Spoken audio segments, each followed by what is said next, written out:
Hello guys, तो कैसे हैं आप सब। और स्वागत है आपका वापस से इस एक्सेल के कोर्स में। और जो मैंने पहला वीडियो डाला था उस पर बहुत ही ज़्यादा पॉजिटिव रिएक्शन आया है और बहुत लोग को वो कोर्स पसंद आ रहा है। तो अगर आपने पहला लेक्चर मिस किया है तो आप इस आई बटन पर जाकर वापस से वो लेक्चर देख सकते हो। बाकी जो लोग यहाँ पर मेरे साथ पहले से जुड़े हुए हैं उनको पता होगा कि मैंने एक 50 लाइक्स का टारगेट दिया था, जिसके बाद मैं ये सेकंड वीडियो डालने वाला था। मगर बहुत लोगों ने मुझे मैसेज किया कि वो ये क्वारंटाइन का जो पीरियड है वो इस्तेमाल करना चाहते हैं जल्दी से एक्सेल का पूरा स्किल ग्रैब करने के लिए। तो मैं वो टारगेट का वेट नहीं करूंगा अभी, और मैं डायरेक्टली बहुत सारे वीडियोस पोस्ट कर दूंगा ताकि आप जल्दी से ये कोर्स कवर कर पाओ। क्योंकि इन दी एंड ये आपका चैनल है और आपको अगर ये कोर्सेज पूरे चाहिए तो मैं वो डेफिनेटली अपलोड कर दूंगा। ठीक है, तो आज हम करने वाले हैं डेटा एडिटिंग। और ये बहुत इंपॉर्टेंट है जो भी लोग बेसिक्स कवर करना चाहते हैं, और आगे जाकर आपको ये बहुत ज़्यादा हेल्प करेगा बहुत सारे डेटा को मैनेज करने के लिए। तो चलिए आज की क्लास के साथ शुरू करते हैं।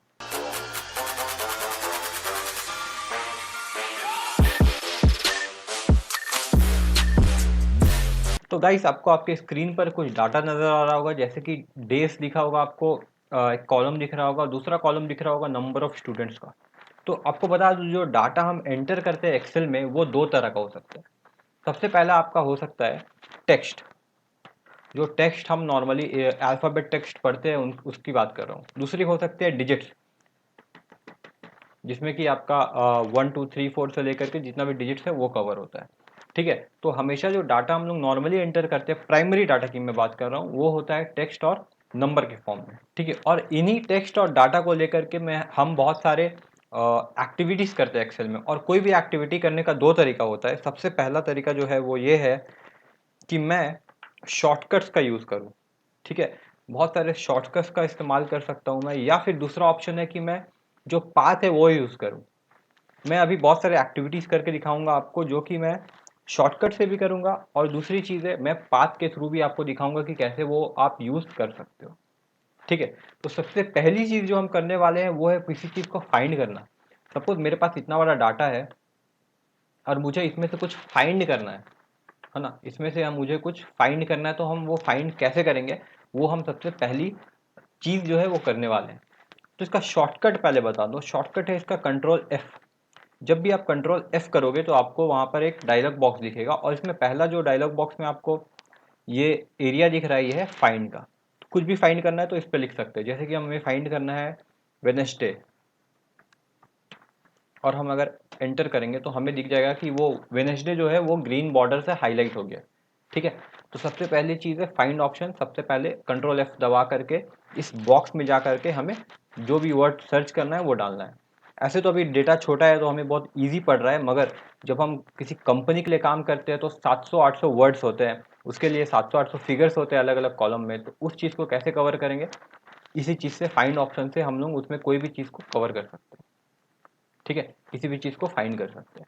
तो इसके बाद सपोज आपको, मैंने एक लेटर फाइंड किया वाई और एंटर मारा, तो आपको दिखेगा कि एक हाईलाइट हो गया यहाँ पे थर्सडे। ये जो थर्सडे है ये हाईलाइट हो गया। मैं अगर फाइंड नेक्स्ट करूँगा तो वो नेक्स्ट, जो नेक्स्ट उसके बाद वाई है यहाँ पर, वहाँ चल जाएगा। ठीक है, उसके बाद अगर मैं फिर नेक्स्ट करूँ तो अगला वाई के पास चल जाएगा। इसी तरह मैं सारे जिसके जिसके पास वाई है वहाँ पर जाकर मैं चेक कर सकता हूँ। ठीक है, तो ये हो गया फाइंड ऑप्शन।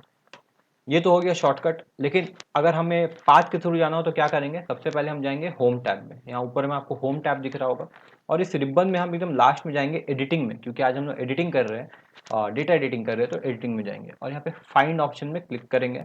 यहाँ पर आपको एक बाइनोकुलर बना हुआ दिखाई देगा, और इसमें हम फाइंड ऑप्शन में क्लिक करेंगे तो वापस से वो डायलॉग बॉक्स आ गया। यहाँ पर आप वापस से डालो, कोई भी डे डालो, जैसे कि मंडे डालो, और एंटर मारो तो मंडे हाईलाइट हो जाएगा।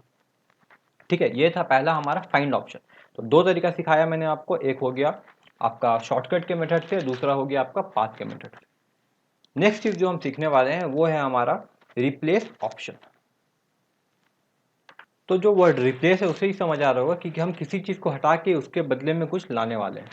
ठीक है, तो अब इसमें हम क्या करेंगे, सबसे पहले हम शॉर्टकट के थ्रू जाएंगे, सेम कंट्रोल एफ दबाएंगे। ठीक है, और यहाँ पर आपको दो टैब्स दिख रहा होगा। पहला टैब था फाइंड, जिसको अभी हमने यूज किया, और दूसरा टैब क्या है हमारा, दूसरा टैब है रिप्लेस। इस रिप्लेस टैब में जाने के बाद हम क्या करेंगे, हमें क्या रिप्लेस करना है वो देखना होगा। तो सबसे पहले हमें क्या रिप्लेस करना है, हमें रिप्लेस करना है सपोज डी रिप्लेस करना है। डी को किससे रिप्लेस करना है, सपोज जेड के साथ रिप्लेस करना है। तो हम क्या करेंगे, रिप्लेस ऑल अप्लाई कर देंगे। तो यहाँ पे एक डायलॉग बॉक्स आएगा जो बोलेगा all done we made 8 replacement, मतलब वो आपको बता रहा है कि हमने 8 कैरेक्टर्स को रिप्लेस किया है। ठीक है, तो हम इसे ओके करेंगे। और अगर आप अब देखोगे तो आपको क्या दिखाई देगा कि जहां जहां पर डी था, जैसे कि MOND, डी के जगह जेड आ गया। इसी तरह TUES, उसके बाद डी था मगर जेड आ गया। इसी तरह WE, वेनेसडे में 2 बार डी है, डी एक WE के बाद है और एक ES के बाद डे के लिए जो डी आता है वो है, तो 2 जगह आपको जेड दिखाई देगा। इसी तरह ये ऑप्शन यूज करने से आप उसको रिप्लेस कर सकते हो। ठीक है, तो अभी मैं ये फंक्शन हटा देता हूँ यहाँ से। ठीक है, अब मैं इसे पाथ के थ्रू दिखाता हूँ। पाथ में फिर से हम होम टैब में जो रिबन है उसमें लास्ट में एडिटिंग में जाएंगे और फाइंड एंड सेलेक्ट ऑप्शन में जाएंगे। यहाँ पर आपको एक रिप्लेस का सेकंड ऑप्शन दिख रहा होगा। सेम हम अप्लाई रिप्लेस ऑल करेंगे और वापस से सेम डायलॉग बॉक्स आएगा, all done we made 8 replacement, और इसको ओके कर देंगे। तो आपको वापस से दिखाई देगा जहां जहां डी था वहां पर हमारा जेड लेटर से रिप्लेस हो गया। ठीक है, इसके बाद एक चीज़ मैं जो आपको एक शॉर्टकट दिखाना चाहता था वो था डू अनडू का, जो कि हमने लास्ट क्लास में कवर किया था कि हमारे जो क्विक एक्सेस टूल बार है वहाँ पर एक रीडू और अनडू का ऑप्शन है। तो सपोज ये जो हमने जेड से रिप्लेस किया ये हमें नहीं चाहिए, ये हमें हटाना है। तो हम क्या करेंगे, ये जो यहाँ पर आपको अनडू का ऑप्शन दे रहा है उसे क्लिक कर देंगे। तो देखो जहाँ जहाँ पर जेड था वहाँ वापस से क्या आ गया, डी आ गया। तो ये था हमारा रिप्लेस का ऑप्शन। ठीक है, तो अब हम क्या करेंगे, ये डाटा अभी आपको एकदम साफ से नज़र नहीं आ रहा होगा क्योंकि ये डिस्टिंक्टिव नहीं है, मतलब इसमें जो आउटलाइंस है वो क्लियरली दिखाई नहीं दे रहे। तो हम क्या करेंगे, यहाँ पर अभी बॉर्डर अप्लाई करेंगे। तो क्या करेंगे, हम सबसे पहले डेज में जाएंगे और क्लिक करके उसको ड्रैग करेंगे लास्ट सेल तक। ड्रैग करने के बाद हम क्या करेंगे, यहाँ पर एक आपको आइकन दिख रहा होगा, ये बॉर्डर का आइकन है। इस पर क्लिक करेंगे और यहाँ पर ऑप्शन खोजेंगे ऑल बॉर्डर्स, और ये ऑल बॉर्डर ऑप्शन को सिलेक्ट करेंगे। अब आपको वहाँ पर बॉर्डर नज़र आ रहा होगा। इससे क्या होता है कि हमको जो डेटा है उसको इंटरप्रेट करने में और पढ़ने में बहुत आसान होता है। ठीक है, तो ये था हमारा बॉर्डर ऑप्शन। ये एक्स्ट्रा में मैंने बता दिया, ऐसे इसका डेटा एडिटिंग से कुछ लेना देना नहीं है फिलहाल। ठीक है, इसके बाद हम आते हैं किसी डेटा को एडिट करना है। सपोज ये 53 नहीं था, ये 53 के अलावा कुछ और नंबर था। ठीक है, तो हम क्या करेंगे, 53 में डबल क्लिक करेंगे। सपोज 53 की जगह 50 था तो इसे 0 करेंगे। ठीक है, तो हमेशा याद रखना जब भी एडिट करना हो डबल क्लिक करते हैं, ना कि सिंगल क्लिक। सिंगल क्लिक करोगे तो क्या होगा, अगर आप कुछ भी लिखोगे, सपोज मैंने सिंगल क्लिक करके ये सेल को सेलेक्ट कर लिया, अब मैंने लिखा 45, तो वो अंदर जितना डाटा है सबको मान लेगा कि सबको इरेज करके इस नई चीज़ से रिप्लेस करना है। मगर आप डबल क्लिक करोगे तो आपके पास ऑप्शन रहता है कि आपको पहले वाला नंबर रिप्लेस करना है या बाद वाला नंबर रिप्लेस करना है।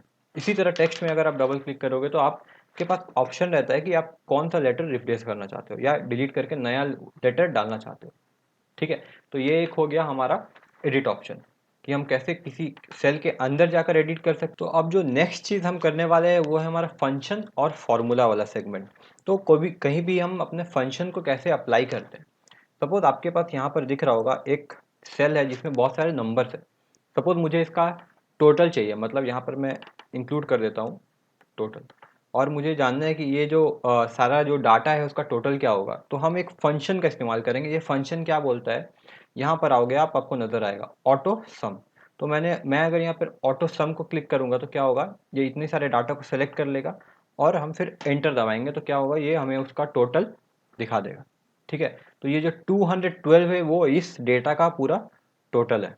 और ये हमने कैसे किया, ये हमने किया फंक्शन का इस्तेमाल करके, जो एक्सेल में प्री मेड फंक्शंस आते हैं उसका इस्तेमाल किया है।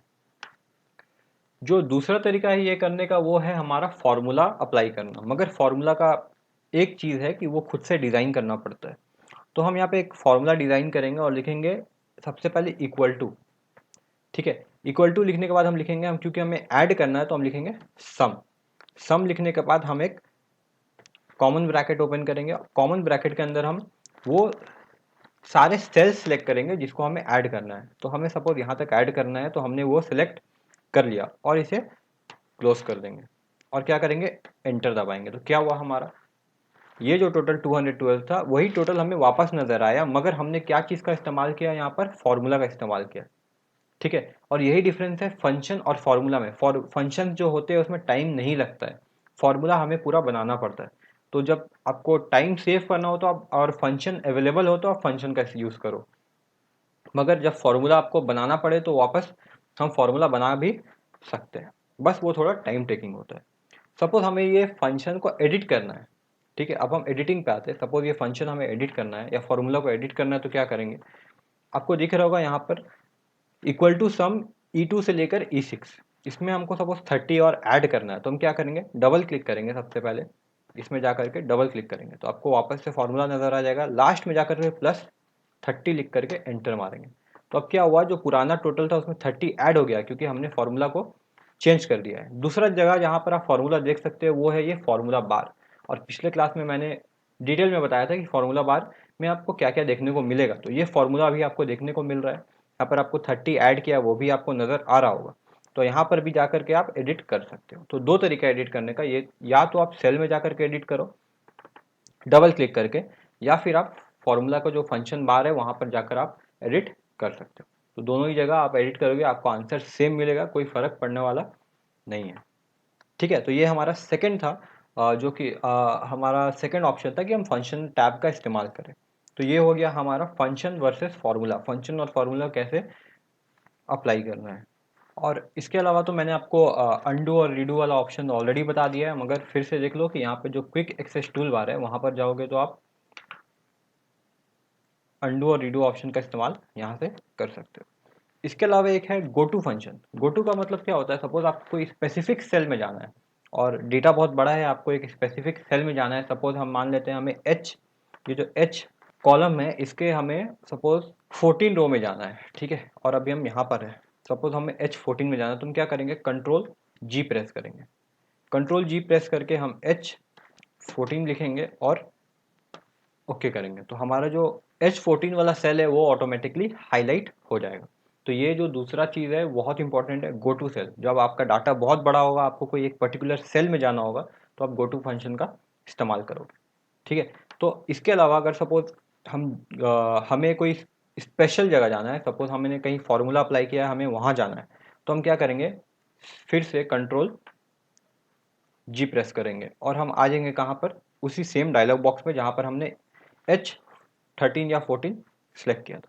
इसके बाद हम चल जाएंगे स्पेशल वाले इस ऑप्शन में, और यहाँ पर जाएंगे हम फार्मूलाज वाले ऑप्शन में, और वहाँ पर जाकर हम सिर्फ ओके प्रेस करेंगे। तो क्या होगा कि हमें जहाँ जहाँ फार्मूला अप्लाई किया वो एरिया हाईलाइट हो जाएगा। तो आपको दिख रहा होगा यहाँ पर ये वाला जो एरिया था वो हाईलाइट हो गया था। फिर से देख लो, कंट्रोल G में जाएंगे, स्पेशल में जाएंगे और फार्मूला सेलेक्ट करके ओके करेंगे, तो आपको दिखेगा कि जो 212 जहाँ पर दो जगह हमने फार्मूला या फंक्शन अप्लाई किया है वो एरिया हाईलाइट हो गया।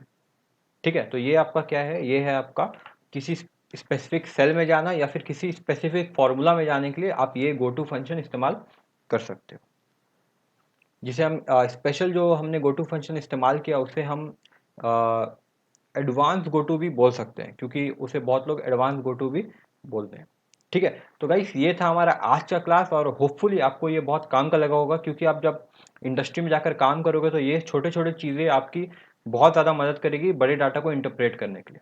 ठीक है, आई होप आपको ये क्लास अच्छा लगा हो, और अच्छा लगा हो तो सब्सक्राइब करें चैनल को, लाइक करें और कमेंट ज़रूर करके जाए कि आपको और किस तरह की वीडियोस चाहिए और आपको सब चीज़ समझने में आसानी हो रही है या नहीं। चलिए दोस्तों, तो मिलते हैं अपने अगले क्लास में।